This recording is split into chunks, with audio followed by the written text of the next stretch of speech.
La jefe Diana Díaz Canchón de la ciudad de Bogotá. Ella es enfermera especialista en urgencias y gerencia en salud, coordinadora de unidades de endoscopia digestiva de clínicas Colsanitas, y ella nos va a hablar sobre la prevención de infecciones, el rol de enfermería. Bueno, muy bien. Vamos a continuar con el tema sobre la prevención y control de infecciones en la sala de endoscopia.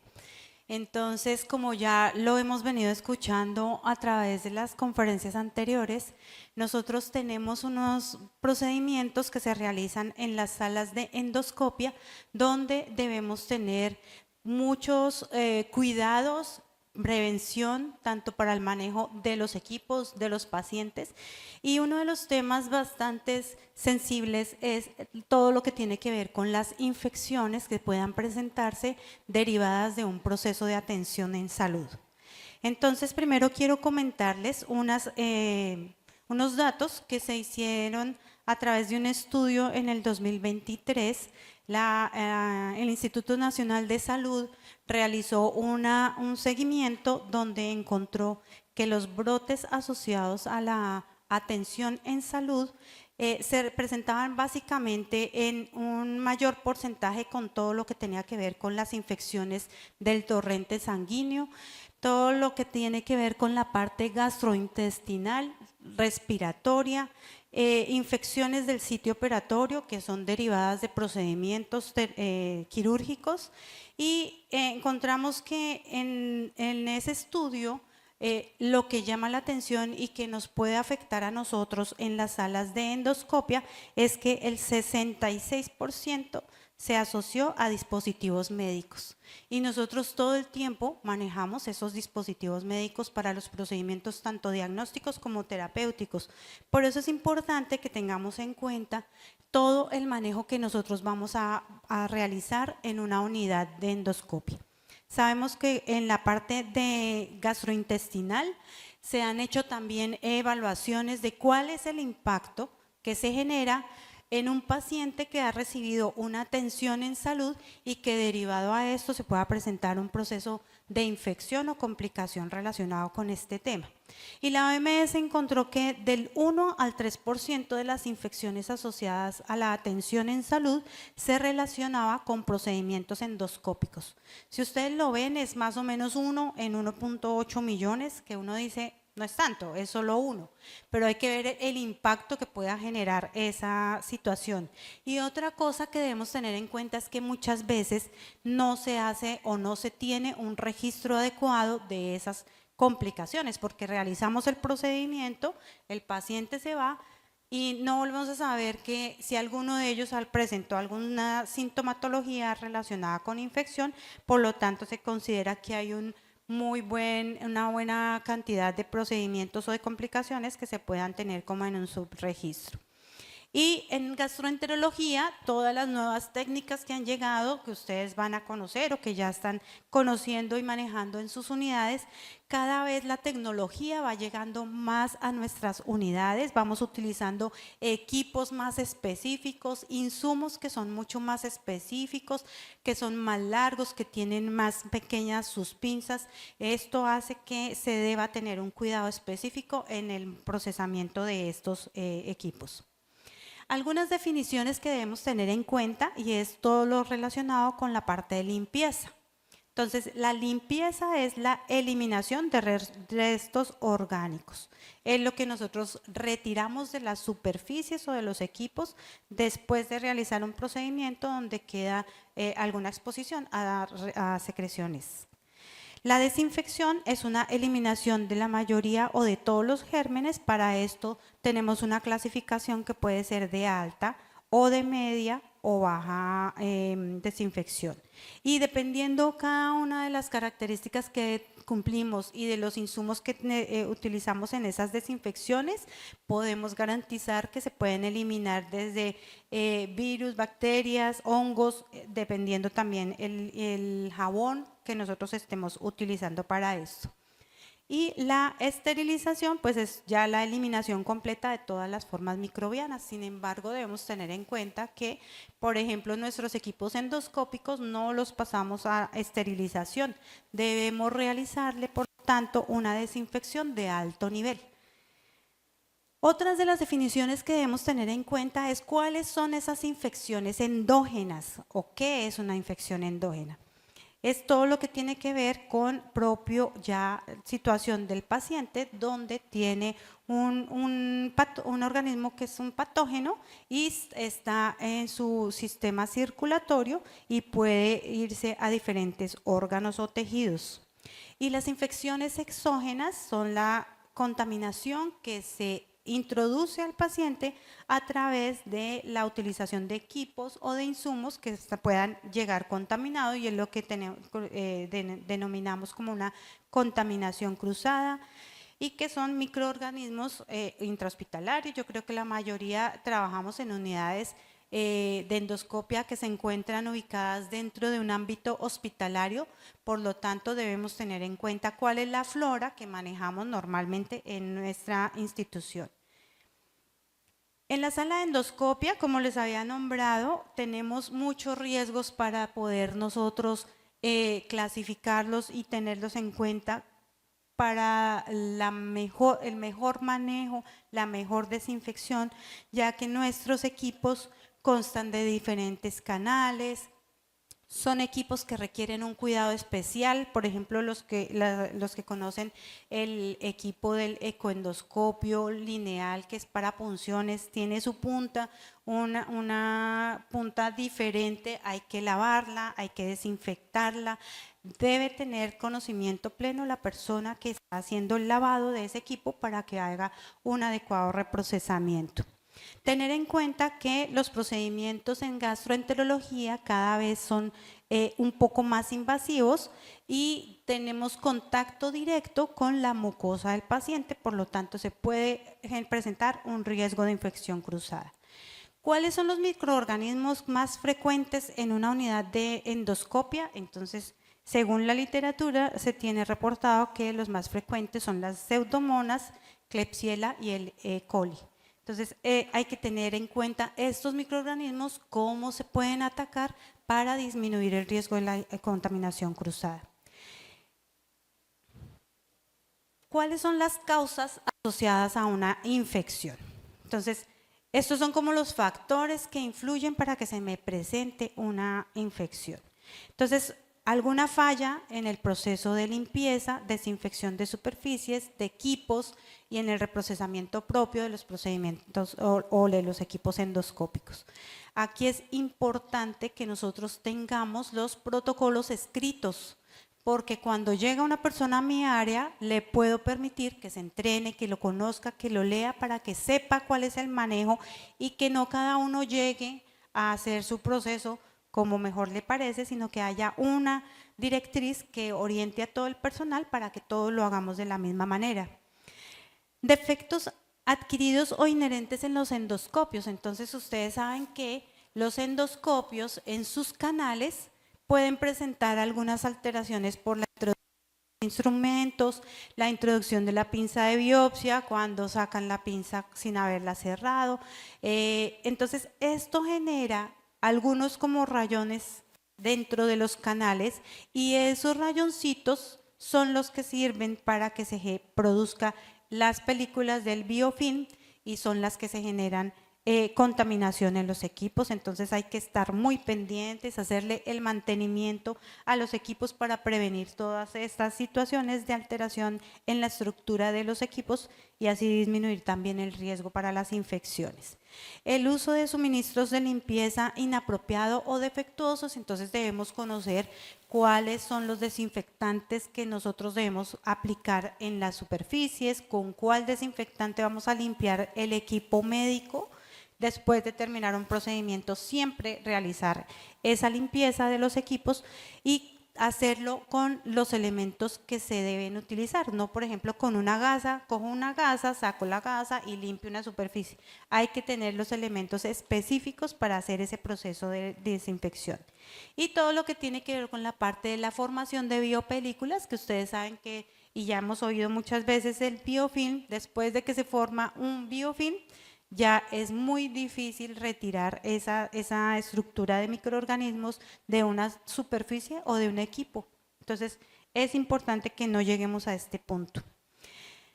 Cuando nosotros realizamos una atención en el paciente, debemos tener en cuenta, y por eso hablábamos que pueda presentarse un subregistro en todos los casos que puedan relacionarse con infecciones asociadas a la atención en salud, es que muchas veces el paciente puede presentar un síntoma posterior a un procedimiento, pero pues no nos llegó a nosotros esa información, y el paciente puede decir, por ejemplo, no, es que me dolió la garganta, pero fue por lo que me metieron ese tubito.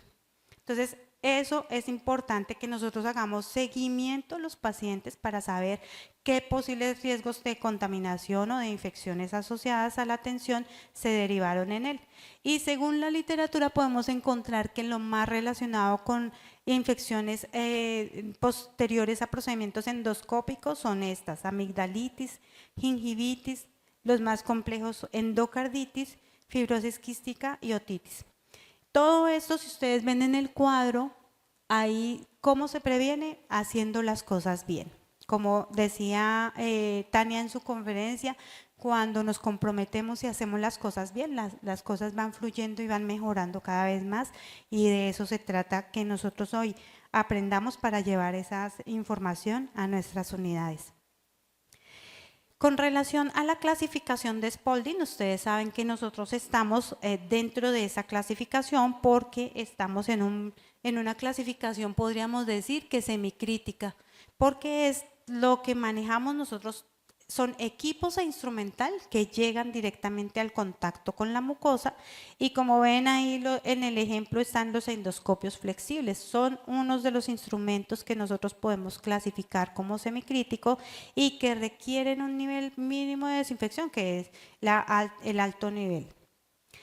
Recordarles que cuando nosotros cumplimos de manera correcta, de manera efectiva, el paso a paso del reprocesamiento de los equipos, estamos garantizándole a nuestro paciente que lo estamos cuidando, que lo estamos protegiendo de cualquier infección que se pueda presentar.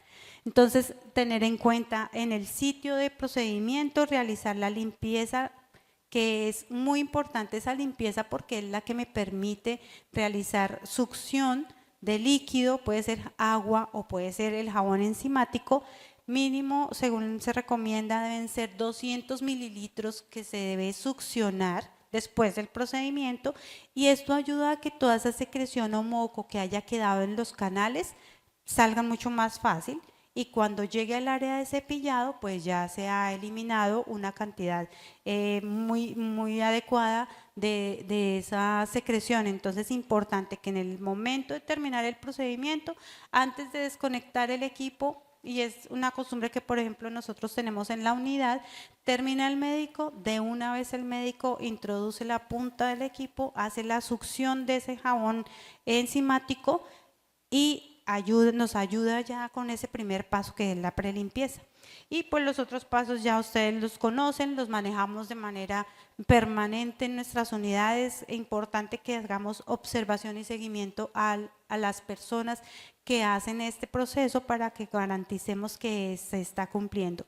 Y esto, recordarles que también es un proceso normativo, ya está escrito en una guía que ya les voy a mostrar dónde la pueden encontrar, para tener en cuenta ese paso a paso y lo que debemos cumplir de manera normativa para garantizar una buena atención, y que nosotros también podamos decir que podemos prestar el servicio de reprocesamiento, porque nos conocemos y sabemos cómo se hace.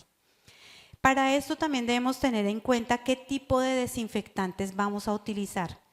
Por ejemplo, si nosotros tenemos un jabón enzimático, no vamos a limpiar una superficie con eso, ¿cierto? Entonces, debemos tener la solución adecuada para cada uno de los elementos que vamos a desinfectar. Y que es importante que el jabón o el limpiador que estamos utilizando no sea corrosivo, que no me vaya a dañar los equipos o las superficies que estoy limpiando, que sea entonces compatible con esos equipos, que no haga espuma. La idea es que no llenemos todo de espuma y ya quedamos felices porque está todo lleno con espumita. Lo limpié y quedó chévere. No siempre se garantiza la buena limpieza. Ser biodegradable es importante, que es algo que las casas de productoras de los desinfectantes están trabajando, porque es algo que nos está solicitando también que cumplamos con todo lo que es el cuidado de la parte ecológica. Que no sea tóxico para el operador, por eso es importante que garanticemos el uso de los elementos de protección en el personal cuando se va a hacer el proceso de desinfección y que tenga pues obviamente costo-beneficio. Entonces les hago una pregunta con todo lo que estamos viendo ahora y es que ¿ustedes creen que el uso de guantes exime el lavado de manos? ¿No? ¿Alguien piensa que sí? Muy bien, los veo a todos súper bien.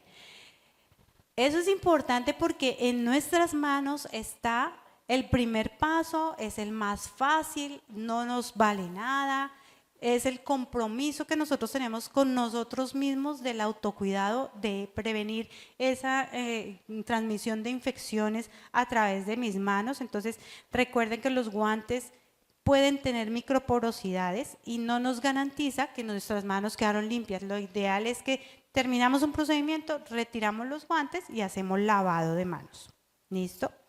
Por eso debemos tener en cuenta cuáles son los factores de riesgo para las infecciones, como lo estamos diciendo, el no correcto lavado de manos. Es importante que hagamos seguimiento, observación a los médicos. Doctor, terminó el procedimiento, lávese las manos antes de llegar al computador a hacer su reporte. Entonces, importante que tengamos eso como un hábito y es una forma de nosotros cumplir también con la institución para cuando nos hacen esas observaciones de lavado de manos estemos preparados. Una inadecuada limpieza de superficies con un jabón o un insumo que no corresponda, contaminación o mal funcionamiento de las máquinas de reprocesamiento. Es importante que si se encuentra algún daño en la máquina de reprocesamiento lo mandemos de una vez a revisión para que evitemos que se nos vaya a contaminar y todos los equipos que pasen por esa máquina queden contaminados. El incumplimiento de las recomendaciones de la limpieza y desinfección de los equipos biomédicos, para esto se debe cumplir siempre con los protocolos, transmisión de organismos multiresistentes y el incumplimiento de las técnicas de aislamiento en los casos de los pacientes que nosotros recibimos de las áreas de hospitalización.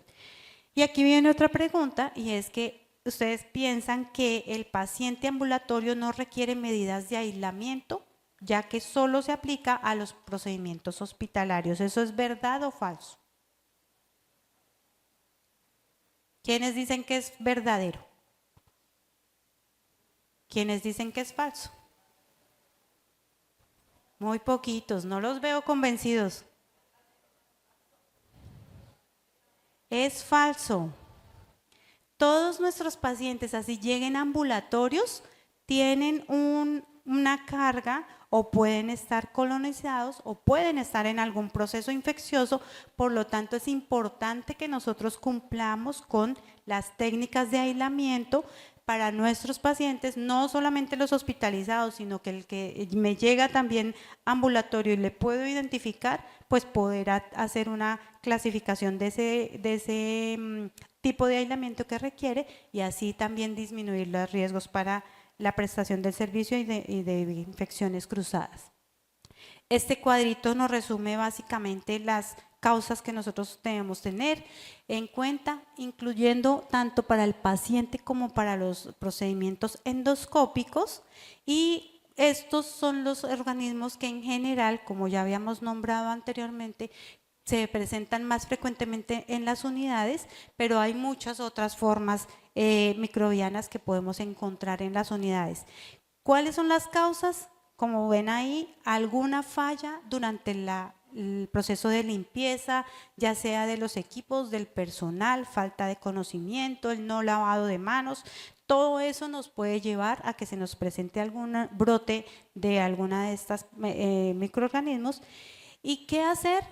Lo único que debemos hacer es las cosas bien. Protocolos, cumplirlos, hacer la desinfección, hacer el reprocesamiento, cumplir con el paso a paso, mantenimiento preventivo, mantenimiento correctivo de los equipos según se necesite. Y esta es la página que les digo que podemos encontrar, es una página donde encontramos en el Ministerio de Salud los paquetes instruccionales y hay un paquete específico para todo lo que tiene que ver con las infecciones asociadas a la atención en salud. Importante que lo conozcamos. Allí están las manual de buenas prácticas y ahí está específicamente para las salas de gastroenterología qué debemos hacer, cómo lo debemos hacer. Es importante que ustedes lo tengan, lo conozcan y lo apliquemos en nuestras unidades. Y por último, mostrarles cómo debemos hacer nosotros una validación. Es un seguimiento que hacemos con mediciones para saber que estamos haciendo las cosas bien, o si se nos presenta alguna situación, pues poder tomar acciones que permitan que mejoremos y garanticemos la seguridad en la atención de nuestro paciente. Nosotros realizamos luminometría constantemente, esto lo hacemos en compañía del Comité de Infecciones, donde hacemos una observación semanal y medición de equipos, de superficies, las camillas, los endoscopios. Hacemos a través de la luminometría el seguimiento para poder evaluar el cumplimiento de esas guías que nosotros tenemos asignadas. Estas serían entonces nuestras conclusiones, que en resumen de estas conclusiones podemos decir que debemos garantizarle al paciente que vamos a brindarle una atención segura durante todo el proceso que va a estar en nuestra sala. Debemos capacitar a nuestro personal, debemos entrenar a nuestro personal en la prevención de las infecciones asociadas al cuidado de salud. Y importante que registremos todas las alteraciones o fallas que nosotros podamos identificar para que los datos cada vez sean más certeros. Tener en cuenta que el jabón, el agua y el sentido común sobre todas las cosas son los mejores desinfectantes. Si yo hago las cosas bien y estoy comprometida con ese cuidado, lo más seguro es que vamos a evitar todas las infecciones que se nos puedan presentar. Muchas gracias.